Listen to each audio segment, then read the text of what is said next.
قط از الله برات میگه از طریق بحث و مناظره قطشان چی بکو؟ شویر اختیار کو که او احسن باشه. چه رقم احسن باشه؟ رعایت حق بکو، عدالت بکو، امرای از او. یکی امانت بکو، صداقت بکو، گپای راست برش بزن، هیچ چیز از پیش پنهان نکنی. اگر گپی از او حق شد اینجا خیانت نکنی که گپی از او حق است او تو پنهان کنی که نه، رای دیگر برای باطل کردنش کار شروع کنی. دوم عدالت مراعات کو. تو باید تسلیم باشی که تو نشو که هر چیزی که خودت میگی او را حق میگی، اگر او میگه او را باز میگی نه باطل است با وصفی که حق است. همون قسم دلایل برات گفته. و دیگه تو در اینجا اینطور حالتی را در خود اختیار کو که او طور فکر نکنه که این مرا نعوذ بالله الزام سرم میزنه، تهمت سرم بسته میکنه. اینطوری نباشه. کلان تراشی در حقش نکو، توهین نکو، خلافگری نکو. یعنی کلی همین مسائلی که تقاضای اخلاق و انسانیت است ایره در نظر بگی، تو اینی طور مبارز دعوت بده. آلی بعد از اینکه تو بحثام قطش کردی، مناظرم کردی، دلایل هم برش ارائه کردی، آلی دیگه ای فکر نباش که حتما ای باید میپذیرفت. من ای قدر گپا را برش گفتم دلایل روشن و واضح را، اما ای نگرفت. الله متعال تسلی برات میده که اگر قبول نکرده کاری تو نیست، این کاری الله متعال است. قبول نکرده اینجا ما خو پیش گفته بودیم که برای قبولیت دو چیز اثر داره، یکی گپی گوینده، دوم اهلیت و قابلیت چی؟ شنونده. که شنونده اهلیتش داره یا نداره؟ بس ها مردم هست که نمی چیز اهلیتش نداره. الله متعال مو ذهنش مخدوش ساخته که هر قدر تو حق برش میگی و نمیپذیره، همون چیز در قلبش جا گرفته، خلاص نمیشه دیگه، کاری تو نیست. تو از خود وظیفه انجام دادی. از او خاطر بعد از الله گفت ان ربک یقینا پروردگار تو علمو یقینا خب علم است بمن ضل، به کسی که گمراه شده.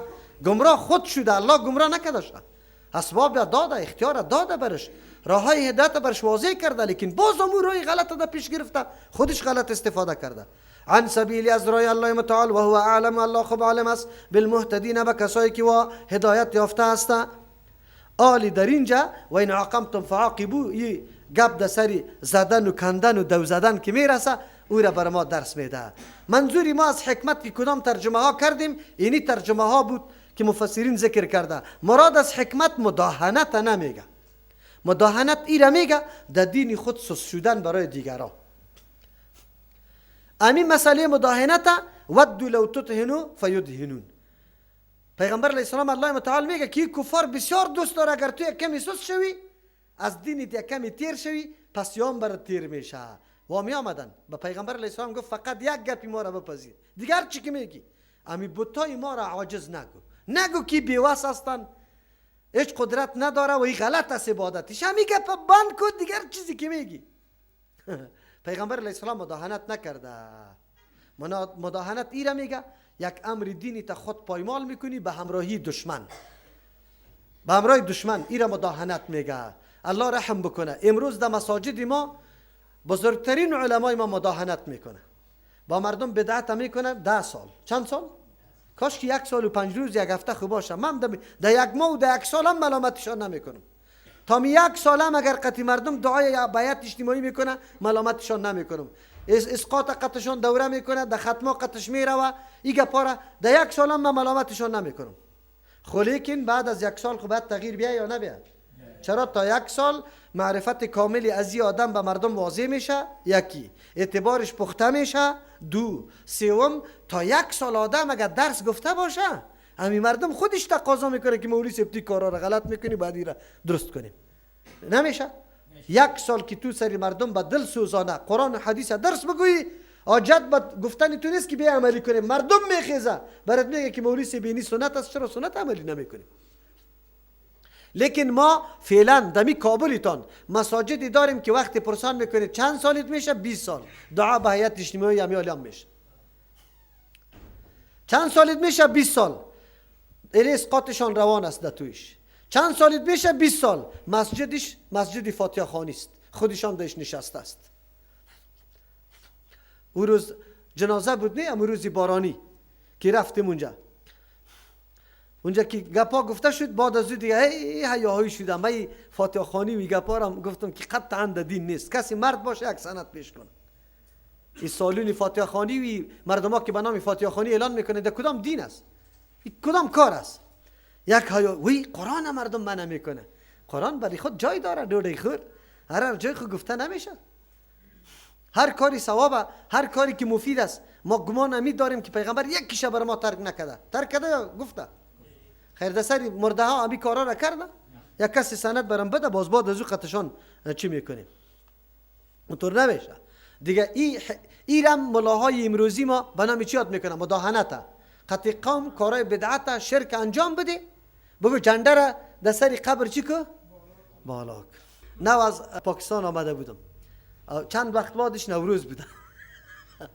در این مورد ما تقریر کردم، بحث کردم، با مردم خوشحالی شد. در بین رفتن پیش یک مولوی صاحب. گفتم مولوی صاحب اینا تو خودی امی بیرق ما دل در پشت سرت، امی بیرق هم در دست تو بود. تو چرا میرفتی؟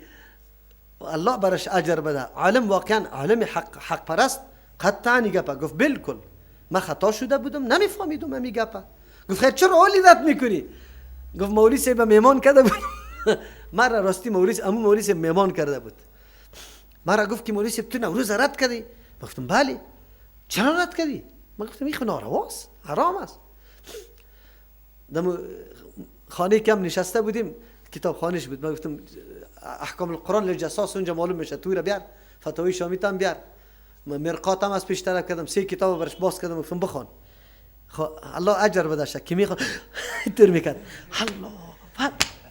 الله اینطوری میکرد. ما گفتم سعی که مولوی صاحب باز با مردم اعلان کرد. گفت مردم در کتابای خودم برام حواله را کشیده، اما بالکل اعتراف دارم که من خطا را کردم و این گپ چی است؟ نارواست. الحمدلله. اما یک گپ شد مردم مکمل بند شد دیگه. اگر او عالم یک کمی چی میکرد بگوی میگفت که نه یک نو آمده وابیسته، خلاص دیگه نه دلیل بگویه نه گپ بزنه، تنها چی بگویه کی وابیست، خلاص مردم دیگه باز گپی از زیر قبول داره دیگه. قرآن هم برشان بیان میکنی هیچ قبول نداره. نه مداهنت درست نیست. علمای ما در روز قیامت جواب میگه این ملت ضرورت داره. شما بعضی مسائل بسیار آسان فکر میکنه لیکن اون مسائل آسان نیست، سببی در بدری مردم شده خیلی زیاد. و این عاقبتم فعاقبوا بمثل ما عوقبتم. اگر در دعوت بعضی مردم ها بسیار هیچ تا که گپی تو را گوش میکنه و اخذ جانی دواله میکنه شرقی کرده. الله متعال چی میفرماید؟ آلی اگر مخاطب در مباحثه علمی چی کردی قناعت نکرد بلکه دست به تجاوز زد، آلی چیسته نظریه خود سری تو میپذیرانه نمیمانته، آلی چی باید بکو؟ الله متعال اجازه انتقام میده، اما عفو بهتر است. و این عاقبتم فعاقبوا بمثل ما عاقبتم. اگر عقوبت کند شما را، یعنی شما را کدام تکلیف و ضرر برسانه، فعاقبوا شما بدل بگیری بمثل ما عاقبتم، به مثل امو قدری که برای شما ضرر یا زیان یا تکلیف داده شده بهی در مقابلش. یعنی معامله شما قطع از او معامله بالمثل باشه، زیاده روی نکنه، اجازه برتانه است. ولا ان صبرتم له خیر للصابرین. اگر شما صبر کردی خیر است پذیرفته، دو دشتام دست اندازی از دوره، این بهتر است برای کی؟ صابرین. این خیلی بهتر است. تو خو به خاطر رضای الله قدم گذاشته ای، به خاطر رضای الله انسان همه چیزی در خود قربان میکنه. یک شهید که در راه الله شهادت نصیبش میشه جان خود قربان دعوت دین میکنه، به خاطر که دین الله بلند باشه. آبرویت هم همینجا قربان دین الله کن. سیست توهین میشی، تحقیر میشی، فقط آبرو و عزت خاص به خاطر رضای الله. خیر است که تو را بد میگه، رد میکنه، هر چی که میگن دیگه بعد از او. ولی برای هر کس نه و در هر موقع هم نه. بس موقعی تو رست که اگر او را بخشش میکنی انتقام از پیشت نمیگیری، جرأتش دیگه اضافه میشه. تو را خوزه در 10 نفر دیگر هم باز میزنه، 10 دعوتگر دیگر هم توهین و تحقیر میکنه. تاسف در اینجاست که در این وطن ما اگر اجازه به می مردم دادی دیگه هم تیز میشه، دیگه هم تو را چی میکنه؟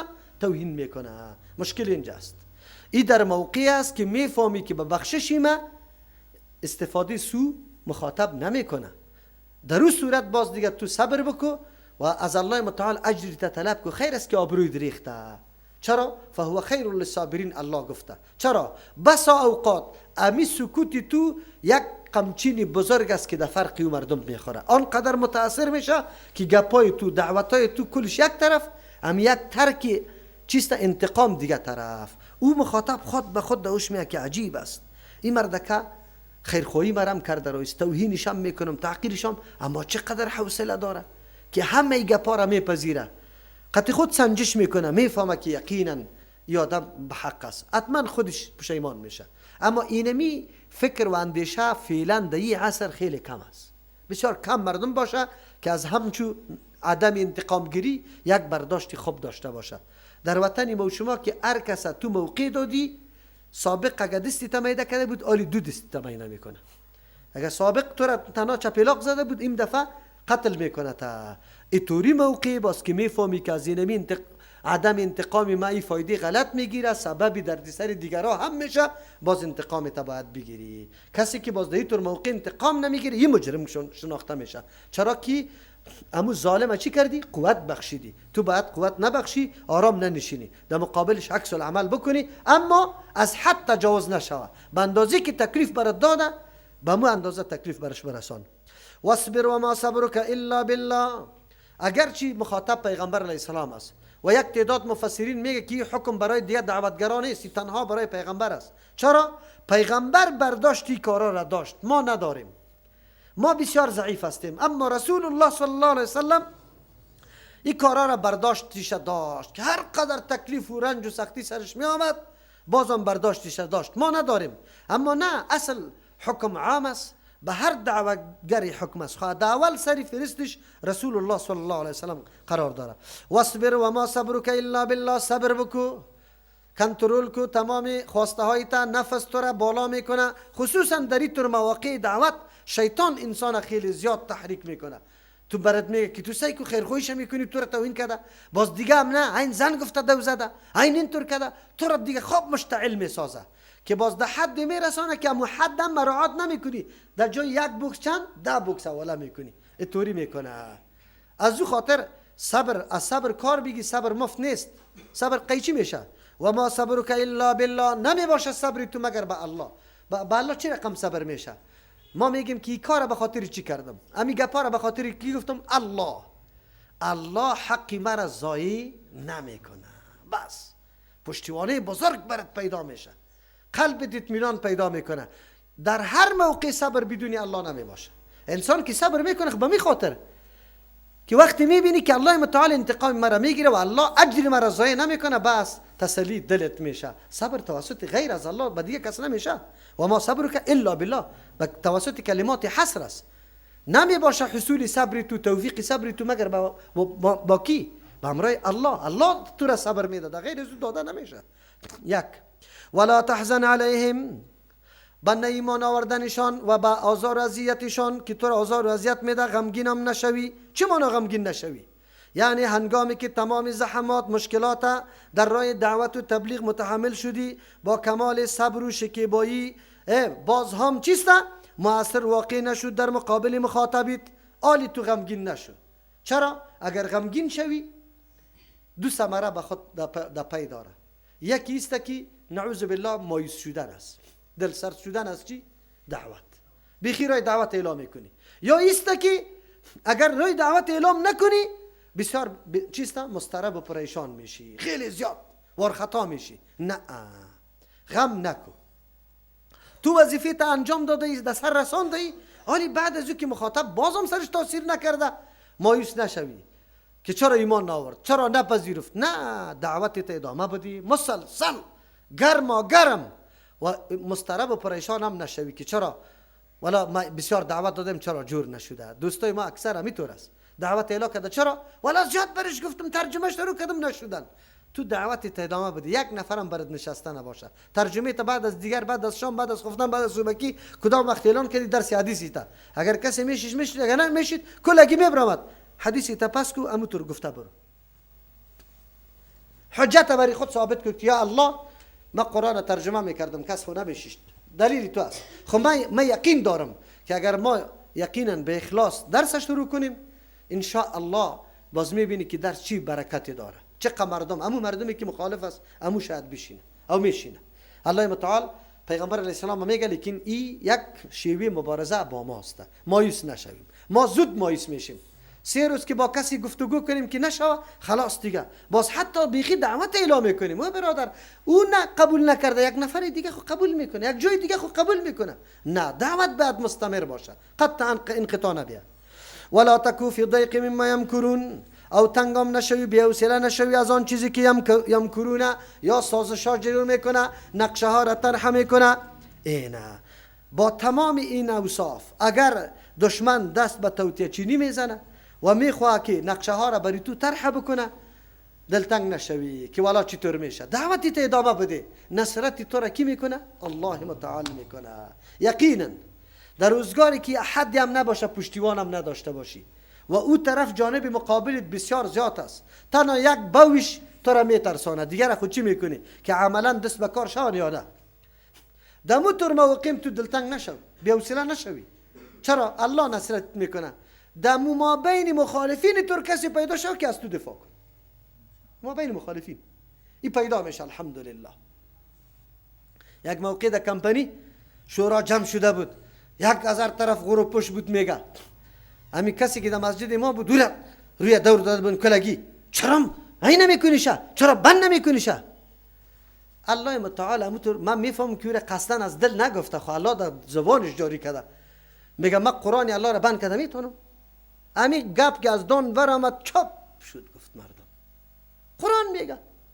من میفهمیدم که اونمو آدم از ته دل همین گپ نگفته، لیکن الله در زبانش جاری کرد. گفت من قرآن بند کردم میتونم. کیست؟ کدام میتونم قرآن بند کردم میتونم؟ قراری شد دیگه. حالی کس نیست کی گفته میتونه که من قرآن بند میکنم؟ گفته میتونه؟ نمیتونه. میگه همین قدر سرخ آمده بود که قریب که حالی بیا دیگه. الحمدلله الله متعال نصرت میکنه. چرا؟ کلی گپ دماس، کلی گپ دماس. الله وعده کرده ان الله مع الذين، یقینا الله متعال مع الذين امرای کسانی است اتقوا که و تقوا را اختیار کرده. بس تقوا چی را میگه؟ 2 شرط برای داعی به کار است. اول تقوا، خود نگاه که از شرک، کفر، ظلم، معصیت، گناه در مواقع گناه دیده نشوی، کسی سرت انتقاد گرفته نتون، عملا ثبوت بده به مردم که بله من اینطور خیرخواهی دارم، یقینا به میرا روان هستم. امیر دعوت عملی میگه. او ما براتون بار بار گفتیم که از دعوت زبانی که دعوت عملی خیلی زیاد تاثیر داره. در عمل تو را ببینه. من دوستا میگم همین جوانا را که شما در مساجد برفتی خدا خیلی بالا نگیره. بسیار السلام علیکم ریش سفید حاجی صاحب پشت ما برابر میکنم، تو بدی ما داخل مسجد میبرم، دهی تو کم نمیشی. حدیث رسول الله صلی الله علیه و سلم است من لم یرحم صغیرنا ولم یوقر کبیرنا فلیس منا است. اونجا در صف جای بدی 4 روز تو همون کار بکن، اگر مولا را توسط امیرش سفید از مسجد نکشیدی هرچی که میگی. لیکن جوانای ما که میره اینا مغرور او که توحید ما موحد هستیم خلاص قطعی کسی گپ نمیزنه. باز اگه گپ میزنه بری چی نمیفهمی تو مشرک بس دیگه خلاص برای خود جنجال به دست جور کرده میباشه. نکو از اخلاق از روش درست کار بگیری. باز بعد از این میگه دعوت عملی. این دعوت عملی بسیار مؤثر است. من یقین دارم شما تعهد بکنه همین دعوت عملی را باز شما میبینی که همون جایی که برای شما یک تیکه زندان و جنجال است با چی بدل میشه. همون پدر و مادر یقین بکنین، همین پدر و مادر اگر ما با یک شیوه اخلاقی خود دختر بگم مرا در ترجمه نمیمانه، خود نمیمانه تا یک مادر پیر که اولاددار هم است بیچاره از اون طرف ظرفا را کالا را خانه را کلش برای از میبینی فرد یک قرآن کریم از زیر کلیت گرفتم من ترجمه میرم. نه اگر خواهر هستی در تهجد بخیز 1 ساعت تا نیم ساعت در نماز خواندن تیر کن، نیم ساعت دیگه در خانه جارو کردن تیر کن، نیم ساعت دیگه ظرفا مکمل چای آماده، مادر جان اما چیز آماده کن، فقط پدر جان با برادرای منی را باز بنداز تیار است که او دوام بکنه برات بگه که نوشی جانی در ترجمه رفتن. تو خوی طور کار نکرد. بچه‌م هم طور است. والا مرا نمیمونه مولوی صاحب میگه که در کمپانی رفتی پایت میبرم. خود تو جنجال جور کردی. تو که پاره طور نکرده که یقینا او احساس کرده باشه که می بچه چی را یاد گرفته یا نه یاد نگرفته. ما یک کمی در این مورد بسیار احتیاط کار بگیریم. ان الله مع الذين اتقوا، الله امرای کسی است که تقوا را اختیار کرده. چی رقم الله معیت داره؟ الله خودش میفهمه، با ما معلوم نیست کیفیتش. معیت الله امرایت است. قدی کسی که الله باشه باز دیگه چی غم داره؟ نداره. تقوا را اختیار کنه. تقوا را مراتبش گفته بودم. اعلی درجه تقوا چیست؟ از شرک و کفر و حرام و مشتبهات خدا نگاه کردن. دوم مرتبه از شرک و کفر و از حرام خدا نگاه کردن، مشتبهات از پیشت میشه. سوم مرتبه از کفر و شرک، اگرچه حرام گناه ها از پیشت میشه. در یک مرحله تقوا خو انسان خامخواه باشه، اینطور نشه که نعوذ بالله هیچ تقوا وجود نداشته باشه. والذین هم محسنون، الله معیتش امرای کسانی هستند که محسنون است. محسن براتان گفته بودم، احسان در عقیده، احسان در عمل، احسان در اخلاق. دین ما مرکب از 3 چیز است: اسلام، ایمان، احسان. در هر کدامش آدم احسانه. احسان چی را میگه؟ خوبی. یک کار در نهایت درجه خوب انجام دادن، در نهایت درجه. احسان در عقیده است که مکمل عقیده توحید الله، یک تاپرستی الله در قلبت مستحکم شده باشه، محکم شده باشه. این احسان در عقیده میگه. احسان در عمل چی را میگه؟ که هر عملیت موافق نقشی کی رسول الله صلی الله علیه و سلم باشه. این وقتی میشه که آدم معلومات داشته باشه. دو، احسان در اخلاق چی را میگه؟ آدم چه رقم اخلاقه؟ اخلاقی که مردم چی بکنی؟ متاثر بسازی. مردم محبوبیتی تو در قلب از خود به خود بشینه بدون کدام حالت. چرا؟ حرکاتی تو، سکناتی تو، نشست و برخاست تو سر از تاثیر بندازه و محبوبیتی تو در قلب از پیدا شوه. این احسان در اخلاق میگه. الله متعال اگر کسی احسان میکنه، معیت الله امرایش هست. الله این معیت از ما نگیره. پروردگار جل جلاله همه ما و شما را توفیق نصیب بکنه که زندگی ما در راه دعوت باشه. چرا که الله متعال پیغمبر خدا به دعوت امر کرده و ما را الله متعال شیوه و آداب دعوت نصیب ما بکنه و ما را یقینا دعوتگرای عملی بسازه. الله متعال از این دعوت ما و شما را دور نسازه و الله به فضل و مرحمت خود از ما قبول بگردانه. ان شاء الله تعهد شماست که در راه دعوت کوتاهی و قصور نمیکنه او نمیکنه ان شاء الله. او دعا میکنیم کل یکی با دیگه محتاج هستیم، دعا میکنیم. الله مهربان است که ما و شما روز فرا برسه که امو مبارزه ابراهیم علیه السلام ماره ثمرش خودی ما در جامعه خود، در محیط خود دیده بتوانیم. او دور نیست. اگر ما یک کمی همت خرج بکنیم، یک کمی دلسوزی داشته باشیم، ان شاء الله مردم شما ببینه سالهای گذشته 3 سال پیش نوروز ببینه، این سال هم ان شاء الله میبینه که نوروز با 3 سال گذشته چقدر تفاوت بزرگ داره، چقدر. الحمدلله. مشکل اینجاست که ما تغافلی میکنیم. در این راه ها بسیار از غفلت کار میگیریم، فکر میکنیم که ما خودم عقیدیم جور شد خلاص دیگه اما چیزه بر ما حاصل شد. اما نه، وظیفه ما ایسته که ما نه تنها خدا بلکه در اصلاح برادر دیگه و خواهر دیگه خود حتما باشه. سبحانك اللهم ربنا و بحمدک استغفر الله و اتوب الیک.